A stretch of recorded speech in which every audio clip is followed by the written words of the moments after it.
astute awareness of how things are feeling this way. Pat Metheny never viewed drummers as background players. He shaped entire musical universes around them. These are the 8 musicians he considers eternal figures in rhythm. They are the names he returned to again and again in conversation. They are the artists who transformed him into a stronger player. Number 8. Bob Moses. Pat Metheny has shared stages with iconic performers. He has performed alongside towering musical talents.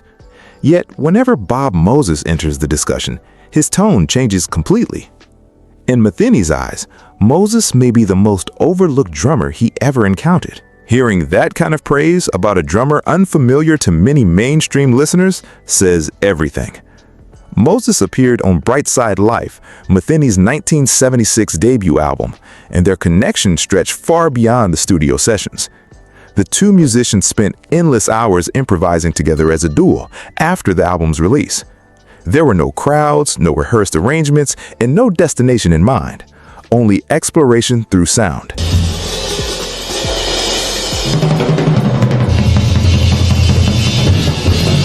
Moses taught Metheny that the drums could stand at the center of the music rather than hiding underneath it. He approached the instrument like a voice demanding to be heard, and that perspective permanently altered Metheny's understanding of rhythm. Moses also possessed an uncommon musical awareness. He interpreted complete compositions from angles no one else around him could hear.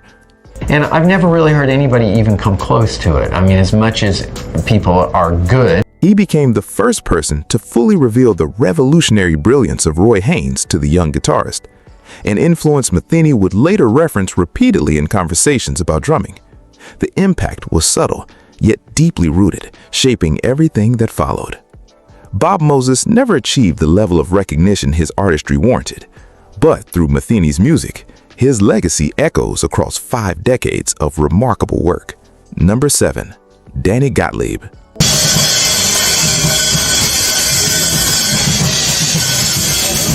Before the sound of the Pat Metheny Group even existed, there were endless discussions. Pat Metheny and Danny Gottlieb spent countless hours dissecting every detail of drumming long before the band found its identity. They obsessed over drumsticks, cymbals, room placement, and the way the highest dynamics should blend with the warmth of a hollow body guitar.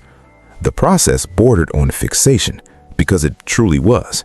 Out of that relentless attention to detail, the Pat Metheny Group created a sound the music world had never heard before.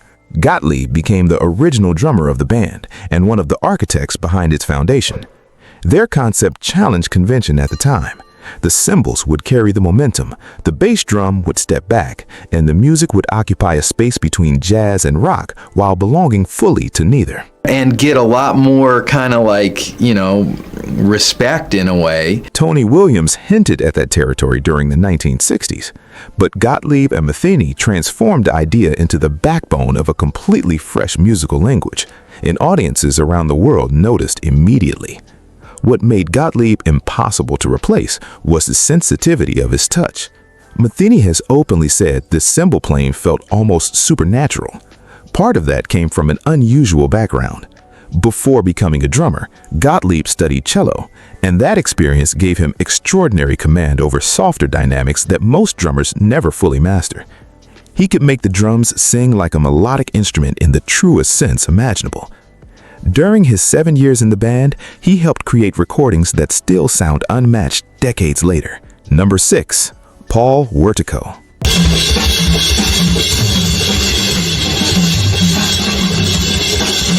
Paul Wertico remained behind the drum kit in the Pat Metheny Group for 14 years.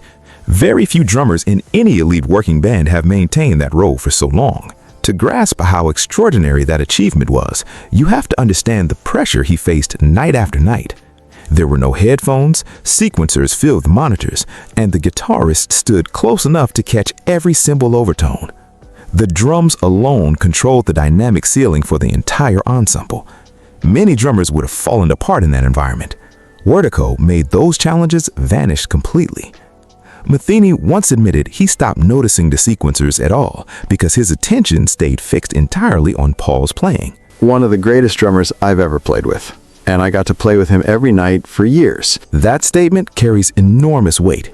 It reflects a musician so perfectly integrated into the music that the surrounding technology disappeared from perception.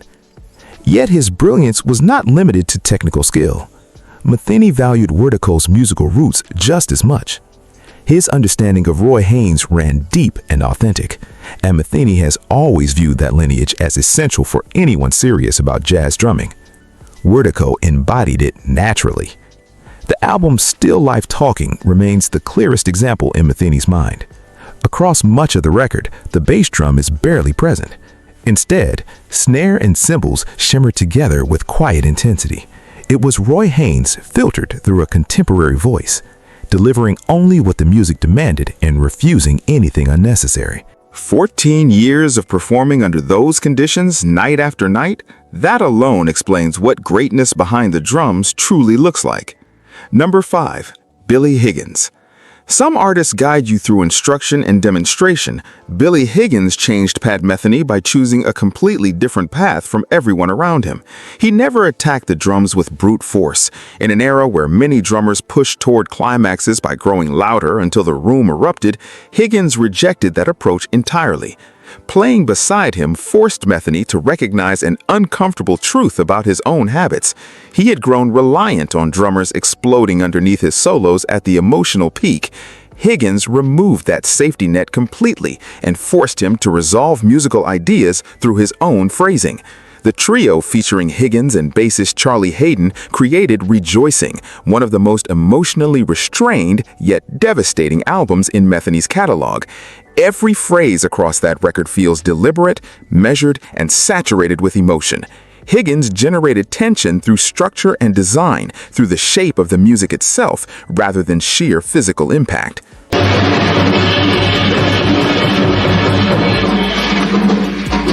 The discipline behind his playing never wavered, and the music reached extraordinary heights because of it. Metheny has often said that with Billy Higgins, the man and the musician could never be separated. Every sound Higgins produced carried his entire personality inside it.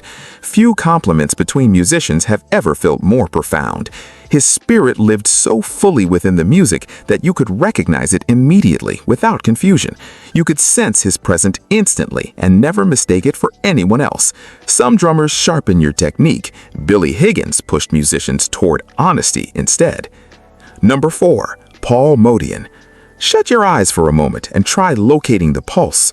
With Paul Motian, that uncertainty was exactly the point. Metheny toured alongside him during the early 1980s and later described the experience with the kind of awe people usually reserve for moments that permanently reshape perception itself, not only of music, but of time and space. Motian approached rhythm the way an artist approaches empty canvas. The beat was rarely announced outright. It hovered nearby, suggested more than stated, existing inside the silence just as much as within the notes.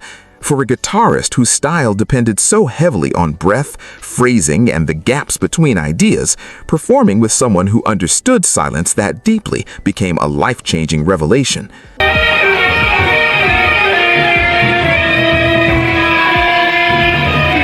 What truly separated Motian from nearly every drummer of his era was the total lack of ego in his approach. Astute awareness of how things are feeling this way. He had no desire to show off. He had no interest in dominating the room with volume or complexity. His only concern was allowing the music itself to breathe naturally. To make that possible, he was willing to step back further than almost any drummer in jazz history ever dared. Spending 2 months immersed in that philosophy permanently changed the way Metheny heard rhythm. Paul Motian never chose a loud note if a softer one could accomplish more. Ultimately, that restraint became a strength all its own. Number 3. Antonio Sanchez.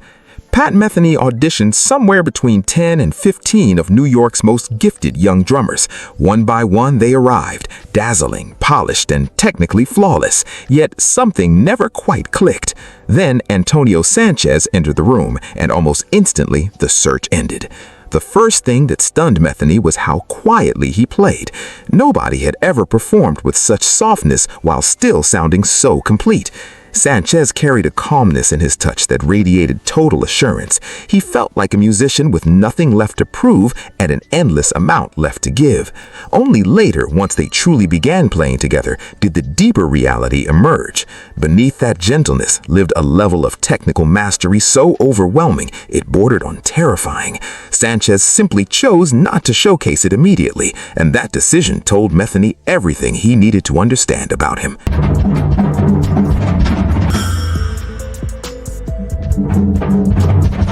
Since joining the group in 2000, he has remained longer than any drummer in Metheny's history, and their musical relationship has only grown stronger with every year on tour. Metheny has openly described him as one of the greatest drummers of any generation. Hearing that from someone who worked with figures like Danny Richmond, Roy Haynes, and Billy Higgins gives the praise enormous weight. He has admitted that even after decades together, stepping onto the stage with Sanchez still feels exciting every single night. After 25 years of touring side by side, that kind of enthusiasm becomes the most sincere compliment any drummer could ever receive. Number 2, Roy Haynes.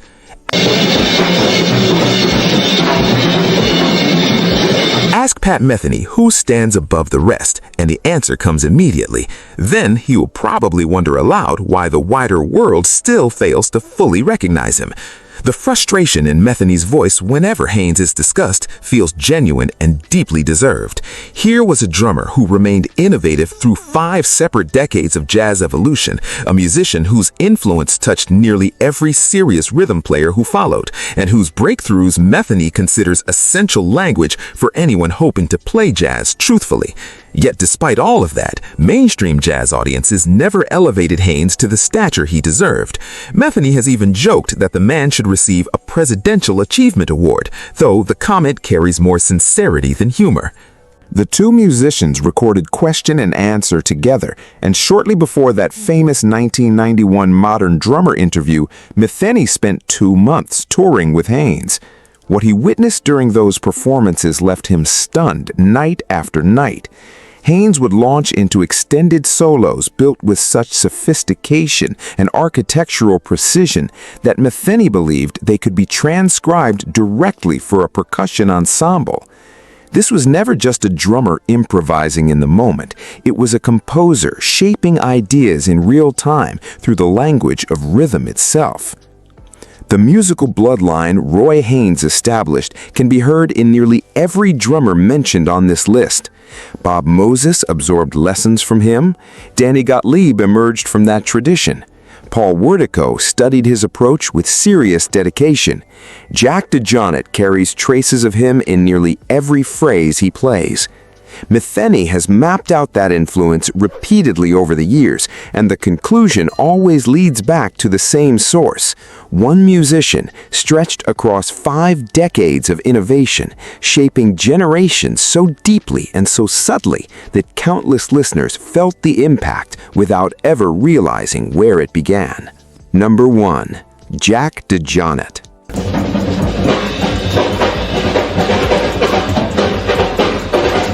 Pat Metheny often tells a story about recording the first Mike Brecker album.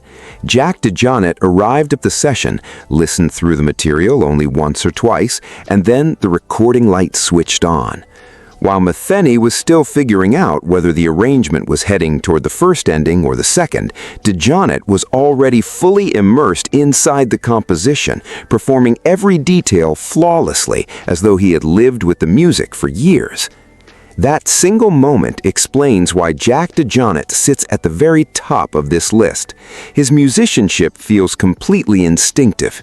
Metheny has described him as one of the true all-time giants of modern music, and has offered an even more remarkable observation beyond that. DeJohnette possesses the rare ability to make every musician around him sound better than they truly are. That kind of gift borders on supernatural, and almost nobody has it. The two artists have recorded in dramatically different musical environments. There was the landmark 8081 project, then the fierce and adventurous Song X collaboration with Ornette Coleman. Every time DeJohnette entered the picture, he approached the music from a completely fresh perspective and elevated it beyond what it could have become otherwise. Metheny has also pointed out that DeJohnette is a serious pianist, and that harmonic knowledge is inseparable from what makes him such an extraordinary drummer. The greatest musicians always understand where the music exists outside the limits of their own instrument. Metheny once recalled a jam session in France where the two of them traded instruments completely, with DeJohnette playing bass while Metheny sat behind the drums. They laughed, swung hard, and turned the entire performance upside down. That memory captures the essence of their connection perfectly. Two musicians so fluent in the language of improvisation that even on unfamiliar instruments, the music still found its way to exactly the right place. Make sure to subscribe, leave a like, and share your thoughts in the comments below.